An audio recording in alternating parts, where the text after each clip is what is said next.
The next topic is importance of species diversity to ecosystem, or we can say, does the number of species in a community really matter to the functioning of ecosystem?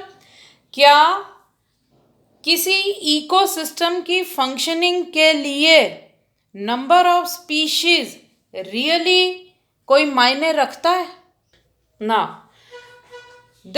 These two questions, they can be answered by Rivet-Popper hypothesis. तो तीन question है हमारे पास. Explain the Rivet-Popper hypothesis, or the importance of species diversity to ecosystem, or does the number of species in an ecosystem really matter to the functioning of ecosystem? All these questions, they have the same answer.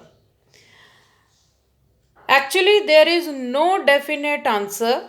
For many decades, ecologists they believed that communities with more species they tend to become more stable. Yani those communities which have more number of species they are more stable. Now, let us see what do we mean by more stable community. A stable community does not show too much variation in productivity from year to year, and it is also resistant to occasional disturbances whether they are natural or man made, and these stable communities they are also resistant to invasions or attack by alien species. यानी कि communities जिसमें number of species ज़्यादा है वो ज़्यादा stable होती हैं मतलब they do not show much variation in productivity. They are resistant to natural and man-made disturbances, and they are resistant to attack from the alien species. David Tillman, a scientist, by his long-term ecosystem experiments using outdoor plots, he tried to provide some answers.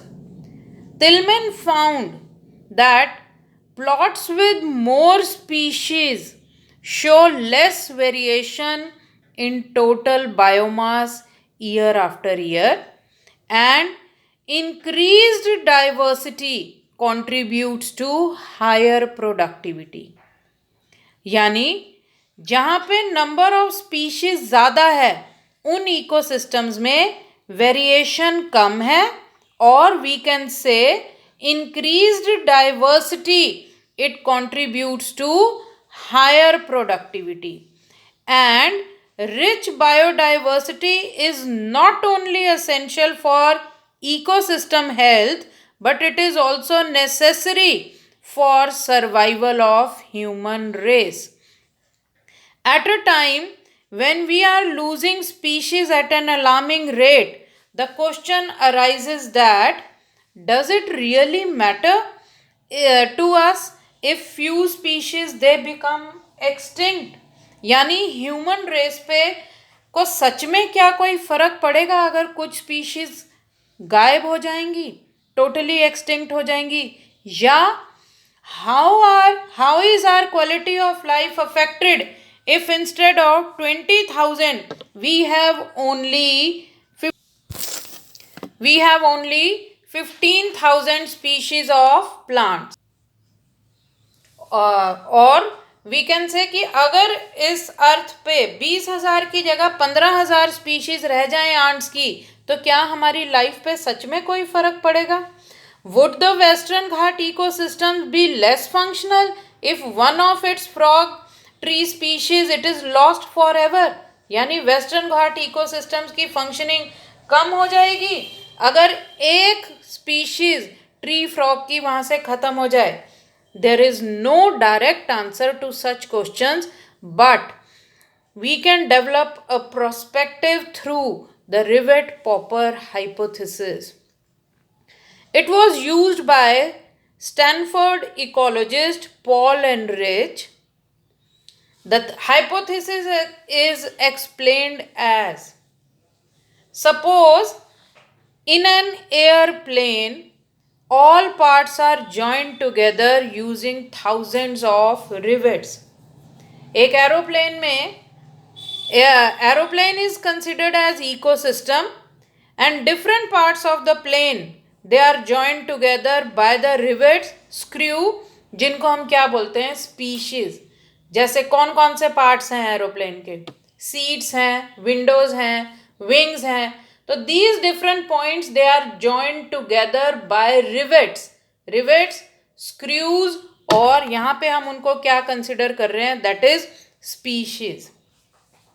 If every passenger traveling in it starts popping out a rivet to take home, यानी हर passenger जो उसमें travel कर रहा है एक एक rivet, एक एक पेज को निकाले और घर ले जाए, मतलब causing the species to become extinct. एक एक स्पीशीज जो है वो एक्सटिंक्ट होती जाए. इनिशियली, इन द बिगिनिंग, शुरू शुरू में तो कोई फर्क नहीं पड़ेगा. It may not appear flight safety. It may not affect the safety of the flight, or we can say the proper functioning of ecosystem. But over a period of time, as more and more rivets are removed, the plane it becomes dangerously weak. और अब question ये भी arise होता है, which rivet is removed is also critical. यानी कि last rivet वो कौन सा निकला होगा कि जिससे कि पूरे प्लेन को खतरा हो गया. Like the loss of rivet on wings, यानी अगर हमने वो वाले रिवेट सबसे पहले निकाले कि एरोप्लेन के विंग्स ही जो हैं वो ना रहें, या उसको हम किससे कंपेयर कर सकते हैं?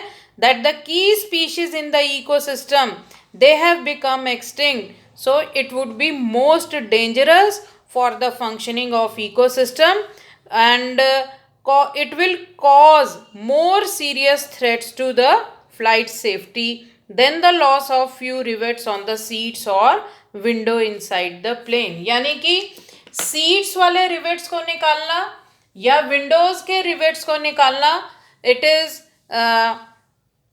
कंपैरेटिवली मोर डेंजरस कि अगर हम जो है उसके विंग्स वाले रिवेट्स को निकाल लें. So the loss of various species, की डिफरेंट स्पीशीज का इकोसिस्टम में क्या रोल है, किसी एक पर्टिकुलर स्पीशीज के रहने या ना रहने से ह्यूमन रेस पे या इकोसिस्टम की फंक्शनिंग पे क्या फ़र्क पड़ेगा? There is no direct answer to it, but we can compare, we can develop a perspective through the rivet popper hypothesis, which was given by Paul Enrich.